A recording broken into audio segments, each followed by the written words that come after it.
Hi guys, how are you? I hope all of you are doing well. Previous video में हमने मे को discuss किया था। अगर आपने वो वीडियो नहीं देखी तो आप ऊपर आई के बटन पर क्लिक करके वो वीडियो देख सकते हैं। आज हम माइट को डिस्कस करेंगे। पहले हम देखते हैं कि माइट को यूज़ करके हम पॉजिटिव, नेगेटिव और इंटेरोगेटिव सेंटेंसेस कैसे फॉर्म करते हैं। इसके बाद हम देखेंगे कि वो कौन कौन सी कंडीशंस हैं जिनमें हम माइट को यूज़ कर सकते हैं। चलिए स्टार्ट करते हैं विद द स्ट्रक्चर। पहले देखते हैं पॉजिटिव सेंटेंस का स्ट्रक्चर।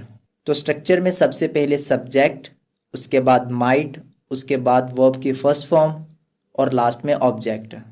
तो ये हो गया पॉजिटिव सेंटेंस का स्ट्रक्चर। अब इस स्ट्रक्चर से सेंटेंस बनाते हैं।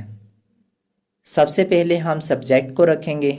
मान लें सब्जेक्ट है आई, फिर मॉडल वर्ब जो कि है माइट, फिर वर्ब की फर्स्ट फॉर्म जो कि है गो, फिर हम ऑब्जेक्ट लगा लेते हैं, मान लें कि टू द मार्केट। तो सेंटेंस क्या बनेगा? I might go to the market. ये हो गया हमारा पॉजिटिव सेंटेंस ऑफ माइट। अब देखते हैं नेगेटिव सेंटेंस। नेगेटिव बनाने के लिए हम माइट के बाद नॉट लगा देंगे। स्ट्रक्चर देखते हैं।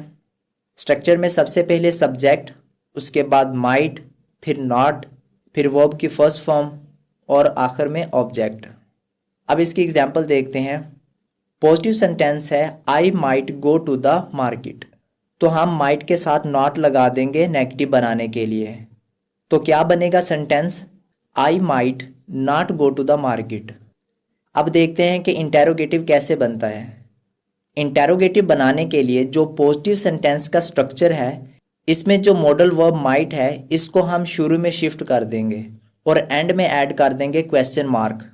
तो स्ट्रक्चर क्या बनेगा? माइट, उसके बाद सब्जेक्ट, उसके बाद वर्ब की फर्स्ट फॉर्म, उसके बाद ऑब्जेक्ट और लास्ट में क्वेश्चन मार्क। एग्जाम्पल देखते हैं। Might I go to the market. अब हम देखते हैं कंडीशंस कि हम माइट को कहाँ कहाँ यूज़ कर सकते हैं। माइट को हम दो तरीके से यूज़ करते हैं। जैसे माइट एक तो मे का पास्ट है और दूसरा ये मॉडल वर्ब है। तो अगर हमें मे का यूज़ करना है पास्ट के सेंस में, तो हम लेते हैं मे का पास्ट फॉर्म जो कि है माइट। माइट मोडेलिटीज़ बताने में हमें हेल्प करता है, इंडिकेट करता है, इसलिए हम इसको एज अ मॉडल वर्ब भी यूज़ करते हैं। Might is use to express. पहला है पास्ट ऑफ मे, यह हम डिस्कस कर चुके हैं।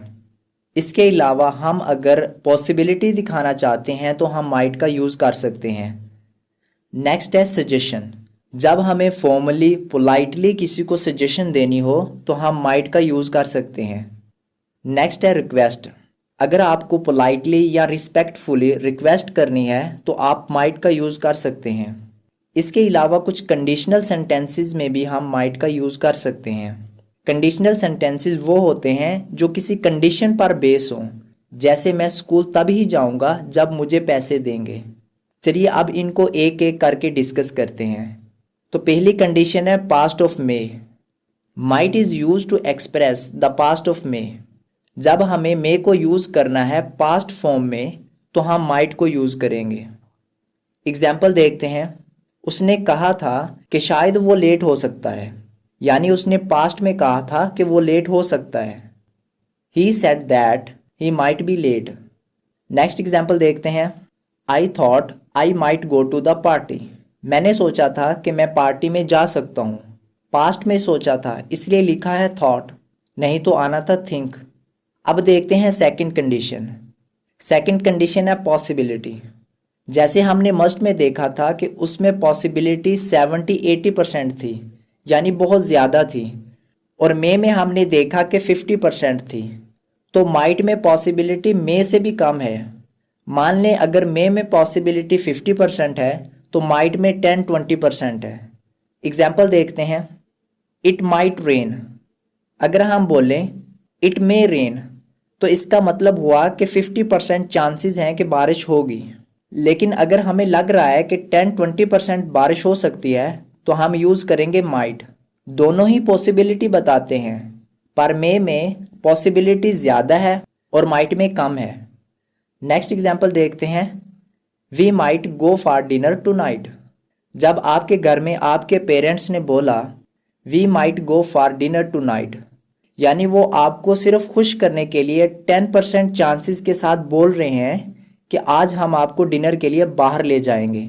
अगर वो बोलते we may go for dinner tonight, इसका मतलब है वो 50-60% श्योर हैं कि हम जाएंगे। चलिए अब हम देखते हैं माइट की नेक्स्ट कंडीशन। नेक्स्ट कंडीशन है सजेशन। जब आप किसी को राय देते हैं, किसी को सजेशन देते हैं, तो हम माइट का यूज़ कर सकते हैं। Might is use to give a suggestion. Example देखते हैं।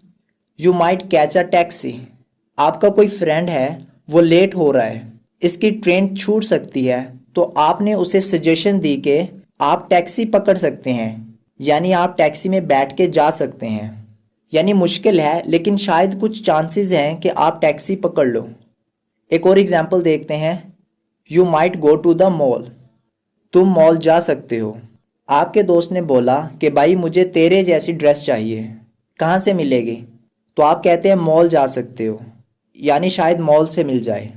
You might go to the mall. Next condition क्या है? नेक्स्ट कंडीशन है रिक्वेस्ट। जब आपको बहुत पोलाइटली रिक्वेस्ट करना हो तो आप मे का यूज़ करते थे, लेकिन आप माइट का भी यूज़ कर सकते हैं। लेकिन इनमें डिफरेंस क्या है?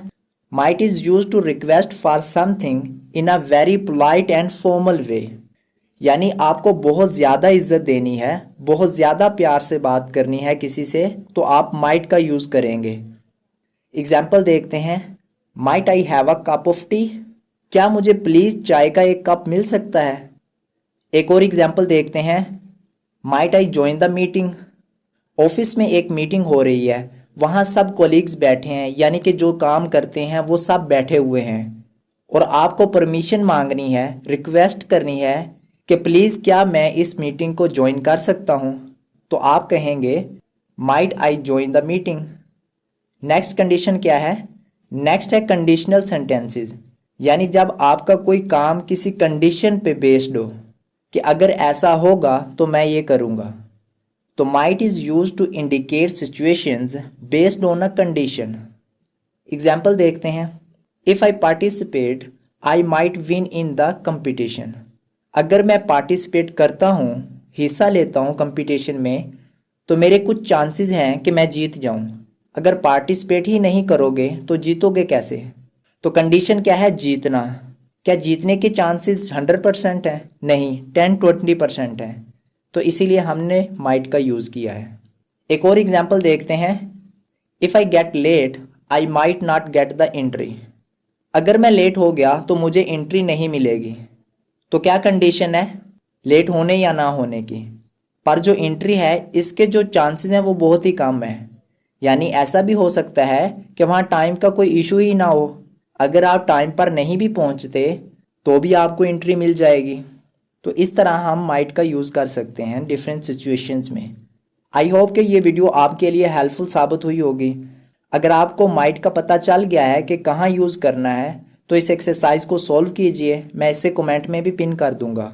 इसी तरह की नॉलेजेबल वीडियोस के लिए हमारे चैनल को सब्सक्राइब कर दें और साथ में बेल आइकन को भी प्रेस कर दें, ताकि हमारी हर नई आने वाली वीडियो आप तक आसानी के साथ पहुंच सके। मिलते हैं नेक्स्ट वीडियो में, तब तक अपना ख्याल रखिएगा। अल्लाह हाफिज़।